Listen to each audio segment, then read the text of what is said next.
Ces panneaux photovoltaïques orientés plein sud ont moins d'un an. 6000 en tout ont été installés sur ce terrain de 4 hectares. Un centre d'enfouissement de déchets inconstructibles et non cultivables. Une belle opération, une première même d'une telle envergure sur le département. Ce panneau est constitué de 60 cellules, une taille standard sur les installations photovoltaïques.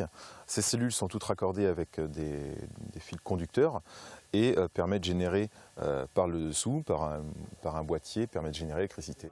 2 millions de kilowattheures produits chaque année qui fournissent cette commune de plus de 1000 habitants.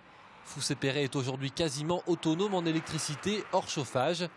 L'objectif pour Vendée Énergie à l'initiative de ce projet est de reproduire ce modèle à plus grande échelle et sur l'ensemble du département. Nous avons en projet 4 nouvelles centrales de 18 MW au total, lorsque celle-ci fait 1,6 MW, réparties, je dirais, équitablement sur la Vendée, au plus proche des consommateurs. Sur cet autre terrain d'enfouissement de déchets au Poiret-sur-Vie, la deuxième centrale photovoltaïque de Vendée verra le jour en mars prochain.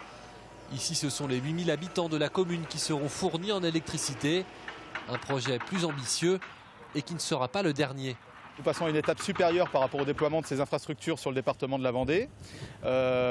Nous souhaitons poursuivre bien sûr ces équipements sur d'autres centres d'enfouissement de déchets de cette taille-là, c'est-à-dire 10 hectares, ce qui est quand même énorme au niveau production photovoltaïque, sur des terres non agricoles, je le précise, parce qu'en Vendée, nous avons fait le choix de jamais utiliser d'espace agricole pour développer ces énergies propres. Aujourd'hui, la Vendée produit 10% de sa consommation électrique totale en énergie renouvelable. C'est 2 fois plus que la moyenne nationale. Une production qui devrait doubler d'ici 5 ans.